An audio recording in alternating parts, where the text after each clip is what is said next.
ഒരൊറ്റ വാക്കുപോലും സംസാരിക്കാതെ ഒരു മുറിയിലെ മുഴുവൻ ആളുകളുടെയും ശ്രദ്ധ ആകർഷിക്കാൻ കഴിഞ്ഞാലോ? അതൊരു പ്രത്യേക കഴിവ് തന്നെയാണല്ലേ? അതെ, നമ്മുടെ നഷ്ടപ്പെട്ടുപോയ ആ സ്വാഭാവിക കാന്തിക ശക്തി അല്ലെങ്കിൽ മാഗ്നറ്റിസം എങ്ങനെ വീണ്ടെടുക്കാം എന്നാണ് ഇന്നത്തെ ഈ വിശകലനത്തിൽ നമ്മൾ നോക്കാൻ പോകുന്നത്. പലപ്പോഴും സ്ട്രെസ്സും ആത്മവിശ്വാസക്കുറവും കാരണം നമ്മളിൽ പലർക്കും ഈ ഒരു എനർജി നഷ്ടപ്പെടാറുണ്ട്. എന്നാൽ നിങ്ങളുടെ വ്യക്തിത്വത്തിൽ വലിയ മാറ്റങ്ങൾ കൊണ്ടുവരാൻ സഹായിക്കുന്ന തികച്ചും സയന്റിഫിക് ആയിട്ടുള്ള ചില കിടിലൻ കാര്യങ്ങളാണ് നമ്മൾ ഇന്ന് ചർച്ച ചെയ്യുന്നത്. ചില ആളുകളെ കാണുമ്പോൾ തന്നെ നമുക്കൊരു പ്രത്യേക പോസിറ്റീവ് വൈബ് കിട്ടുന്നത് നിങ്ങൾ എപ്പോഴെങ്കിലും ശ്രദ്ധിച്ചിട്ടുണ്ടോ? അവർക്ക് ചുറ്റും എപ്പോഴും എന്തോ ഒരു പ്രത്യേക ആകർഷണമുണ്ടാകും. അവരൊരു മുറിയിലേക്ക് കടന്നു വരുമ്പോൾ തന്നെ സ്വാഭാവികമായി എല്ലാവരുടെയും ശ്രദ്ധ അവരിലേക്ക് പോകും. ശരിക്കും എന്താണ് ഇതിന്റെ രഹസ്യം? ഈ അദൃശ്യമായ പ്രതിഭാസം യഥാർത്ഥത്തിൽ എങ്ങനെയാണ് വർക്ക് ചെയ്യുന്നത്? ഓക്കെ, നമുക്കിതിലേക്ക് നേരിട്ട് കടക്കാം. ഈ ഓര അഥവാ കാന്തിക മണ്ഡലം എന്ന് പറയുന്നത് വല്ല മാജിക്കോ അല്ലെങ്കിൽ വെറും അന്ധവിശ്വാസമോ ഒന്നുമല്ല കേട്ടോ. നമ്മുടെ ചിന്തകൾ, വികാരങ്ങൾ, അതുപോലെ നമ്മുടെ ശാരീരിക അവസ്ഥ എന്നിവയിൽ നിന്ന് നിരന്തരം രൂപപ്പെടുന്ന തികച്ചും ശാസ്ത്രീയമായ ഒരു ഇലക്ട്രോ മാഗ്നറ്റിക് ഫീൽഡാണിത്. ഒരു ചെറിയ കാന്തത്തിന് ചുറ്റും മാഗ്നറ്റിക് ഫീൽഡ് ഉള്ളതുപോലെ ചിന്തകളും വികാരങ്ങളുമുള്ള നമുക്ക് ചുറ്റുമുള്ള ഈ ഊർജ്ജമണ്ഡലം വളരെ ശക്തമാണ്. അത് മറ്റുള്ളവരെ നമ്മളിലേക്ക് ആകർഷിക്കുകയോ അല്ലെങ്കിൽ നമ്മളിൽ നിന്ന് അകറ്റുകയോ ചെയ്യാം. ഇതിലെ ആദ്യത്തെ ഘട്ടം ഫിസിക്കൽ പ്രസൻസ് അഥവാ നമ്മുടെ ഭൗതിക സാന്നിധ്യം എങ്ങനെ മെച്ചപ്പെടുത്താമെന്നാണ്. നമ്മുടെ കാന്തിക വലയത്തിന്റെ പുറംചട്ട എന്ന് പറയുന്നത് മറ്റുള്ളവർ പെട്ടെന്ന് കാണുന്ന നമ്മുടെ ഈ ശാരീരിക പ്രത്യേകതകളാണ്. ഇതിലാദ്യം പറയേണ്ടത് ഐ കോണ്ടാക്റ്റ് ആണ്.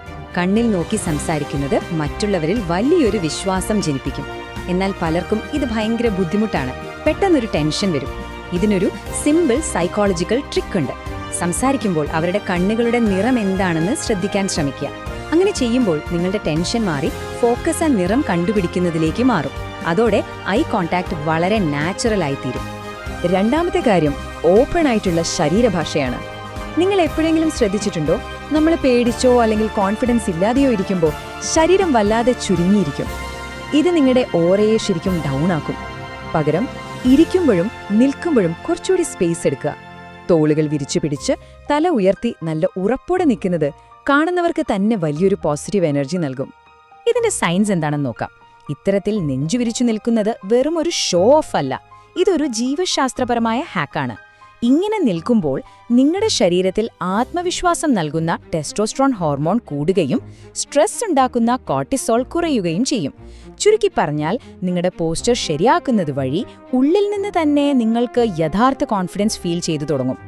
നമ്മുടെ വസ്ത്രധാരണവും ഇതിൽ വലിയ പങ്ക് വഹിക്കുന്നുണ്ട് കേട്ടോ. വസ്ത്രങ്ങൾ എന്ന് പറയുന്നത് നമ്മുടെ ഉള്ളിലെ എനർജിയുടെ ഒരു വിഷ്വൽ എക്സ്റ്റൻഷനാണ്.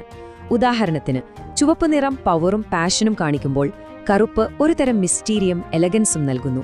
നീലനിറം വിശ്വാസ്യതയും വെള്ള ലാളിത്യവുമാണ് കാണിക്കുന്നത്. അതുകൊണ്ട് നിങ്ങൾക്ക് കംഫർട്ടബിളായ വസ്ത്രങ്ങൾ ഇത്തരം നിറങ്ങളിൽ തിരഞ്ഞെടുക്കുന്നത് നിങ്ങളുടെ ആന്തരിക ഊർജ്ജത്തെ കൃത്യമായി പുറത്തേക്ക് കാണിക്കാൻ സഹായിക്കും. ഇനി രണ്ടാമത്തെ ഘട്ടത്തിലേക്ക് വരാം. സോഷ്യൽ ബ്രിഡ്ജ് അഥവാ ആശയവിനിമയം. നമ്മൾ മറ്റുള്ളവരുമായി എങ്ങനെ ഇടപഴകുന്നു എന്നതാണ് ആളുകളെ നമ്മളിലേക്ക് ആകർഷിക്കുന്ന അടുത്ത ഘടകം. ഇതിലേറ്റവും പ്രധാനം ഫേക്ക് ആകാതിരിക്കുക എന്നതാണ്. Unapologetic authenticity. പലരും മറ്റുള്ളവരെ ബോധിപ്പിക്കാൻ വേണ്ടി പെർഫെക്റ്റ് ആണെന്ന് അഭിനയിക്കാറുണ്ട്. എന്നാൽ ആളുകൾക്കിത് വളരെ പെട്ടെന്ന് മനസ്സിലാവും. അതൊരു വലിയ നെഗറ്റീവാണ്. അതുകൊണ്ട് മുഖംമൂടികൾ വലിച്ചെറിഞ്ഞ് നിങ്ങളുടെ കുറവുകളെയും കഴിവുകളെയും സ്നേഹത്തോട് അംഗീകരിക്കുക. നിങ്ങളുടെ ആ ഒരു തനിമ, അതായത് ആ യുണീക്ക് സിഗ്നേച്ചർ നിലനിർത്തുന്നത് നിങ്ങളെ കൂടുതൽ മാഗ്നറ്റിക് ആക്കി മാറ്റും. അടുത്തത് കേൾക്കാൻ തയ്യാറാകുക എന്നതാണ്. നമ്മളിൽ പലരും ചെയ്യുന്നത് എന്തായെന്നറിയാമോ? മറ്റേയാൾ എങ്ങനെയെങ്കിലും ഒന്ന് സംസാരിച്ച് നിർത്തിയിട്ട് വേണം എനിക്ക് പറയാനെന്ന് കരുതി കാത്തിരിക്കും. എന്നാൽ അതിനു പകരം അവർ പറയുന്നത് എന്താണെന്ന് യഥാർത്ഥത്തിൽ മനസ്സിലാക്കാനും അവരെ പരിഗണിക്കാനും വേണ്ടി ഒന്ന് കേട്ടു നോക്കൂ.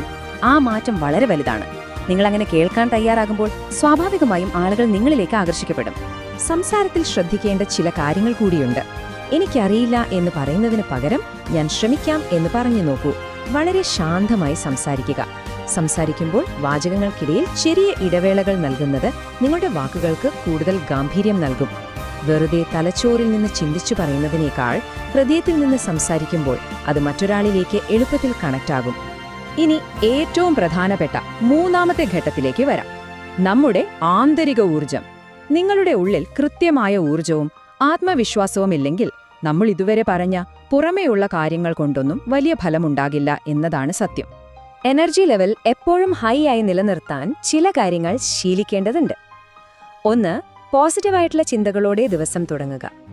2. ടെൻഷൻ കുറയ്ക്കാൻ ഡീപ്പ് ബ്രീത്തിംഗ് ശീലിക്കുക. 3. വളരെ പ്രധാനപ്പെട്ട ഒന്നാണ്, എപ്പോഴും പരാതി പറയുന്ന നെഗറ്റീവായിട്ടുള്ള ആളുകളിൽ നിന്ന് പരമാവധി അകലം പാലിക്കുക.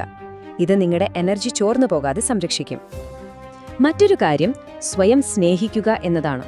നിങ്ങളെ നിങ്ങൾക്ക് തന്നെ ഇഷ്ടമല്ലെങ്കിൽ, എപ്പോഴും നിങ്ങളെ തന്നെ കുറ്റപ്പെടുത്തിക്കൊണ്ടിരിക്കുകയാണെങ്കിൽ പിന്നെ എങ്ങനെയാ മറ്റുള്ളവർ നിങ്ങളിലേക്ക് ആകർഷിക്കപ്പെടുക? നിങ്ങളെ സ്വയം സ്നേഹിക്കുക എന്നത് അഹങ്കാരമല്ല, അത് നിങ്ങളുടെ സ്വന്തം അസ്തിത്വത്തെ പൂർണ്ണമായി സ്വീകരിക്കലാണ്. അത് നിങ്ങളുടെ ഉള്ളിൽ ഒരു യഥാർത്ഥ തിളക്കം, ഒരു ഇന്നർ ഗ്ലോ കൊണ്ടുവരും. അതുകൊണ്ട് ഇതൊരു ശീലമാക്കണം. ദിവസവും രാവിലെ എഴുന്നേൽക്കുമ്പോൾ നമ്മളോട് തന്നെ പോസിറ്റീവായി സംസാരിക്കണം. ഞാൻ എന്നെ സ്നേഹിക്കുന്നു, ഞാൻ ഇതിനൊക്കെ അർഹനാണ് എന്ന് സ്വയം ഓർമ്മിപ്പിക്കുക. ഈ ഡെയിലി അഫർമേഷൻസ് നിങ്ങളുടെ സബ് കോൺഷ്യസ് മൈൻഡിലേക്ക് കയറുമ്പോൾ യാതൊരു ശ്രമവുമില്ലാതെ തന്നെ നിങ്ങളുടെ ബോഡി ലാംഗ്വേജിൽ ആ കോൺഫിഡൻസ് സ്വാഭാവികമായി പുറത്തുവരും. അപ്പോൾ നമ്മുടെ ഈ പ്രസന്റേഷൻ അവസാനിപ്പിക്കുന്നത് ഒരു ചെറിയ ചലഞ്ചിലൂടെയാണ്. The 7-Day mirror challenge. നാളെ രാവിലെ മുതൽ കണ്ണാടിയിൽ നോക്കി നിങ്ങളോട് തന്നെ ഞാൻ എന്നെ സ്നേഹിക്കുന്നു, ഞാൻ എന്നിൽ അഭിമാനിക്കുന്നു എന്ന് പറയാൻ നിങ്ങൾ തയ്യാറാണോ? ഈ ചെറിയൊരു കാര്യം നിങ്ങളുടെ ഊർജത്തിലും നിങ്ങളുടെ ചുറ്റുമുള്ളവരോടുള്ള ഇടപെടലിലും എത്രത്തോളം വലിയ മാറ്റമാണ് കൊണ്ടുവരാൻ പോകുന്നതെന്ന് നിങ്ങൾ തന്നെ കണ്ടറിയുക. ഈ വിവരങ്ങൾ നിങ്ങൾക്ക് ഉപകാരപ്രദമാകുമെന്ന് കരുതുന്നു. കേട്ടതിനും കൂടെ നിന്നതിനും ഒരുപാട് നന്ദി. വീഡിയോ ഇഷ്ടപ്പെട്ടാൽ ലൈക്ക് ചെയ്യാനും ചാനൽ സബ്സ്ക്രൈബ് ചെയ്യാനും മറ്റുള്ളവർക്ക് കൂടി ഷെയർ ചെയ്യാനും മറക്കരുത്.